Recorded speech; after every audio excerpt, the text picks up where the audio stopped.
ನಮಸ್ಕಾರ ಮಕ್ಕಳೇ, ಎಲ್ಲರೂ ಬನ್ನಿ. ಇವತ್ತು ನಿಮ್ಗೊಂದು ಚಂದದ ಕಥೆ ಹೇಳ್ತೀನಿ. ಇದು ಯಾರ ಕಥೆ ಗೊತ್ತಾ? ಒಂದು ಪುಟಾಣಿ ಮುದ್ದಾದ ಮಳೆಹನಿಯ ಕಥೆ. ಆ ಹನಿಯ ತನ್ನ ಕಥೆಯನ್ನ ಹೇಳ್ತೀನಿ ಅಂತ ಬಂದಿದೆ. ಕಥೆಯ ಹೆಸರು ಮಳೆಯ ಹನಿ ಮತ್ತು ಇಂದ್ರಧನುಷ್. ಕೇಳೋಣ ಅಲ್ವಾ? ನಾನೊಂದು ಪುಟಾಣಿ ಮಳೆಹಲಿ. ಆಕಾಶದಲ್ಲಿ ಬಿಳಿ ಹತ್ತಿ ಉಂಡೆ ತರಹ ತೇಲಾಡೋ ಮೃದುವಾದ ಮೋಡ ಇತ್ತಲ್ಲ, ಅದೇ ನನ್ನ ಮನೆ. ಅಲ್ಲಿ ಎಷ್ಟು ಬೆಚ್ಚಗಿತ್ತು ಗೊತ್ತಾ? ತುಂಬ ಸುರಕ್ಷಿತವಾಗಿ ಆರಾಮವಾಗಿದ್ದೆ ನಾನು. ಆದ್ರೆ ಒಂದು ಸಮಸ್ಯೆ ಇತ್ತು. ನಾನು ಯಾವಾಗ ಮೋಡದ ಕೊನೆಗೆ ಬಂದು ಕೆಳಗೆ ಇಣುಕಿ ನೋಡ್ತಿದ್ನೋ, ಅಬ್ಬಬ್ಬಾ, ನನ್ನ ಪುಟ್ಟ ಎದೆ ಡವಡವಡವ ಅಂತ ಬಡ್ಕೊಳಕ್ಕೆ ಶುರುವಾಗ್ತಿತ್ತು.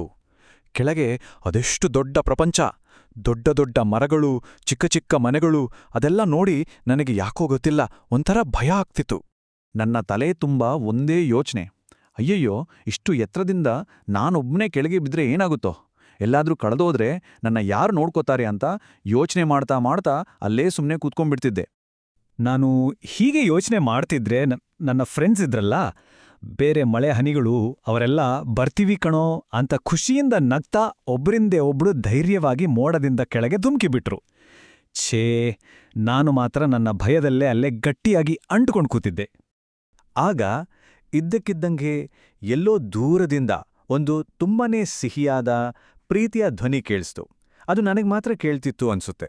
ಆ ಧ್ವನಿ ಹೀಗೆ ಹೇಳ್ತು, ಕಂದ, ನೀನು ಧೈರ್ಯ ಮಾಡಿ ಪ್ರಯತ್ನ ಪಟ್ಟಾಗ ಮಾತ್ರ ನಿನ್ನೊಳಗಿರೋ ನಿಜವಾದ ಶಕ್ತಿ ಏನು, ನಿನ್ನ ಬೆಲೆ ಏನು ಅಂತ ನಿನಗೆ ಅರ್ಥ ಆಗೋದು. ಆ ಮಾತುಗಳನ್ನ ಕೇಳಿದ ತಕ್ಷಣ ನನ್ನ ಮನಸ್ಸಿಗೆ ಏನೋ ಒಂಥರ ಆಯಿತು. ಆ ಮಾತುಗಳು ನೇರವಾಗಿ ನನ್ನ ಹೃದಯಕ್ಕೆ ತಲುಪಿದವು. ಇದ್ದಕ್ಕಿದ್ದಾಗೆ ನನ್ನಲ್ಲಿದ್ದ ಭಯ ಎಲ್ಲ ಮಾಯವಾಗಿ ಎಲ್ಲಿಲ್ಲದ ಧೈರ್ಯ ಬಂತು.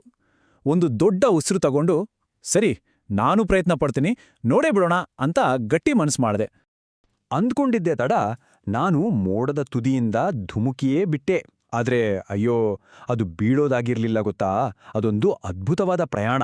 ನಾನು ಗಾಳಿಯಲ್ಲಿ ಹಕ್ಕಿ ತರಹ ತೇಲ್ತಾ ಕೆಳಗಡೆ ಇದ್ದ ಸುಂದರವಾದ ಜಗತ್ತನ್ನ ನೋಡ್ತಾ ನೋಡ್ತಾ ಖುಷಿಯಿಂದ ಕೆಳಗೆ ಬಂದೆ.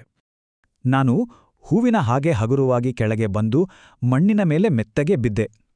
ಅಲ್ಲೇ ಒಂದು ಪುಟ್ಟ ಹೂವಿನ ಗಿಡ ನೀರಿಲ್ದೆ ಬಾಯಾರಿಕೆಯಿಂದ ಬಳಲಿತ್ತು.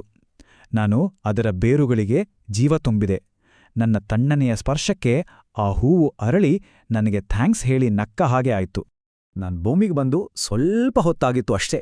ಅಷ್ಟರಲ್ಲಿ ಆಕಾಶದಲ್ಲಿದ್ದ ಮೋಡಗಳೆಲ್ಲ ಪಕ್ಕಕ್ಕೆ ಸರಿದು ದಾರಿಬಿಟ್ಟು. ಆಗ ಸೂರ್ಯದೇವ ತನ್ನ ಬೆಚ್ಚಗಿನ ಬಂಗಾರದ ಬಣ್ಣದ ಕಿರಣಗಳನ್ನ ನಮ್ಮೆಲ್ಲರ ಮೇಲೆ ಪ್ರೀತಿಯಿಂದ ಚೆಲ್ದ.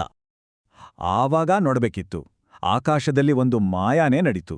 ಕೆಂಪು, ಕಿತ್ತಳೆ, ಹಳದಿ ಹೀಗೆ 7 ಬಣ್ಣಗಳಿಂದ ಕೂಡಿದ ಒಂದು ಸುಂದರವಾದ ಕಾಮನಬಿಲ್ಲು, ಅಂದ್ರೆ ಇಂದ್ರಧನುಷ್, ಆಕಾಶದಲ್ಲಿ ಮೂಡಿಬಿಟ್ಟು. ನೋಡೋಕೆ ಆಕಾಶಕ್ಕೆ ಯಾರೋ ಬಣ್ಣದ ಸೇತುವೆ ಕಟ್ಟಿದಾಗೆ ಇತ್ತು. ಅದನ್ನ ನೋಡೋದೆ ಕಂಗೆ ಹಬ್ಬ. ಅದಕ್ಕಿಂತ ದೊಡ್ಡ ಆಶ್ಚರ್ಯ ಏನಂದ್ರೆ, ನಾನು ಕೂಡ ಆ ಸುಂದರವಾದ ಕಾಮನಬಿಲ್ಲಿನ ಒಂದು ಭಾಗವಾಗಿದ್ದೆ. ಹೌದು, ಸೂರ್ಯನ ಬೆಳಕು ನನ್ನ ಮೇಲೆ ಬಿದ್ದಾಗ ನಾನು ಕೂಡ ಬೇರೆ ಹಣಿಗಳ ಜೊತೆ ಸೇರಿ ಬಣ್ಣ ಬಣ್ಣವಾಗಿ ಮಿನುಗುಟಾರೆ ಹಾಗೆ ಹೊಳಿತಾ ಇದ್ದೆ. ಹಬ್ಬ, ಆಗ ನನಗೆ ಆದ ಸಂತೋಷ ಅಷ್ಟಿಷ್ಟಲ್ಲ. ನನಗೆ ನನ್ನ ಬಗ್ಗೆನೇ ತುಂಬಾ ಹೆಮ್ಮೆ ಅನಿಸ್ತು. ಆಹಾ, ನಾನು ಅಂದು ಮೋಡದಲ್ಲೇ ಕೂತು ಭಯಪಟ್ಟಿದ್ರೆ ಹೀಗಾಗ್ತಿತ್ತಾ? ಇಲ್ಲ, ಧೈರ್ಯ ಮಾಡಿ ಕೆಳಗೆ ಬಂದಿದ್ದಕ್ಕೆ ಅಲ್ವಾ ಇವತ್ತು ಈ ಅದ್ಭುತವಾದ ಕಾಮನಬಿಲ್ಲಿನ ಒಂದು ಭಾಗ ಆಗೋಕೆ ಸಾಧ್ಯವಾಗಿದ್ದು ಅಂತ ಖುಷಿಪಟ್ಟೆ. ಕೇಳಿದ್ರಲ್ಲ ಮಕ್ಕಳೇ, ಪುಟ್ಟ ಮಳೆ ಹನಿಯ ಖುಷಿಯ ಕಥೆ ಎಷ್ಟು ಚೆನ್ನಾಗಿತ್ತು ಅಲ್ವಾ? ಹಾಗಾದ್ರೆ ಈ ಕಥೆಯಿಂದ ನಾವೇನ್ ಕಲ್ತ್ವಿ ಅಂತ ನೋಡೋಣ. ನೋಡಿ, ಆ ಪುಟ್ಟ ಮಳೆಹನಿ ತರಹನೇ ನಮ್ಮೆಲ್ಲರ ಮನಸ್ಸಲ್ಲೂ ಒಂದೊಂದು ಭಯ ಇರುತ್ತೆ ಅಲ್ವಾ? ಆದರೆ ಆ ಭಯವನ್ನೇ ಗೆದ್ದು ಧೈರ್ಯದಿಂದ ಒಂದು ಹೆಜ್ಜೆ ಮುಂದಿಟ್ರೆ ಆಗ ನೋಡಿ, ಜೀವನದಲ್ಲಿ ಕಾಮನ ಬಿಲ್ಲಿನಷ್ಟೇ ಬಣ್ಣ ಬಣ್ಣದ ಸುಂದರವಾದ ಫಲ ಖಂಡಿತ ಸಿಗುತ್ತೆ. ಹಾಗಾದ್ರೆ ಈಗ ಯೋಚನೆ ಮಾಡಿ, ನಿಮ್ಮ ಜೀವನದಲ್ಲಿ ನೀವು ಯಾವ ಭಯವನ್ನು ಗೆದ್ದು ಆ ಪುಟ್ಟ ಮಳೆಹನಿಯ ಹಾಗೆ ಒಂದು ಸುಂದರವಾದ ಕಾಮನ ಬಿಲ್ಲಿನಂತೆ ಹೊಳಿಬೇಕು ಅಂತ ಆಸೆ ಪಡ್ತೀರಾ?